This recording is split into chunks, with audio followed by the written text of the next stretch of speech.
This is another example of a morning board, which means that it's intended to be done by the student independently early on in the school day. As you can see, here the student's going to write their name, and they're just trying to make sure that their letters are well formed and either touching or near that black line. The next part could either be magnets or handwriting. It doesn't really matter which. Since I have the marker, I'm just going to keep going down here. This part I already had filled out, and that's so that the student can copy it on the bottom line. And if I give it to the student already filled out, then they don't need to come to me in the middle of the assignment. So I picked words that my student is working on. These are sight words that my student's working on memorizing. And I put exaggerated spaces between each one, making sure I capitalize the first letter and put a period at the end.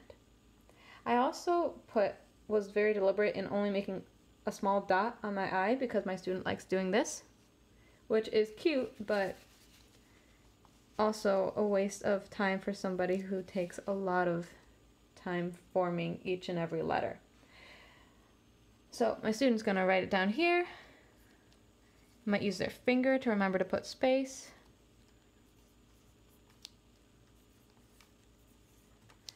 And then they can do the magnet portion. This first time we did it, we did 1, 2, 3, 4, 5. Then we worked up to 2, 3, 4, 5, 6, etc. And the ones I have out right now, these magnets are to be just placed in order, not necessarily counting by ones. So I would pull out the magnets and pick the one that's smallest to go first. Just keep going with the rest of them. The 9 and the 6 are interchangeable. Then you pick out the next.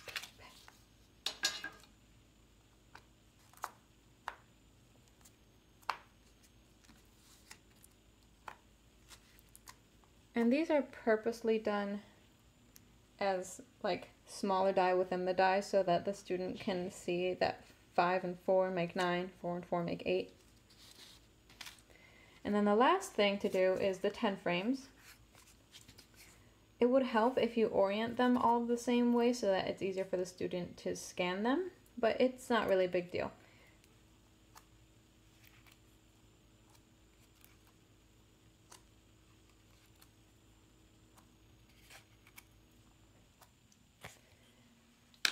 And then when they're done, the student is going to correct it. So they might go 1, 2, 3, 4, 5, 6, 7, 8, 9, and they know they got it.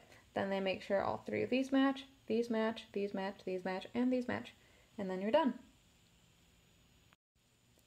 This one is the same basic thing. For time's sake, I'm only going to show you one, but it's the same idea. The student puts on the magnets that match in number order, and then they have the added step of writing the dots in the 10 frame. So they could just write each individual dot, but I would encourage my student to just draw a line through 5, so they count 5, 6, 7, 8.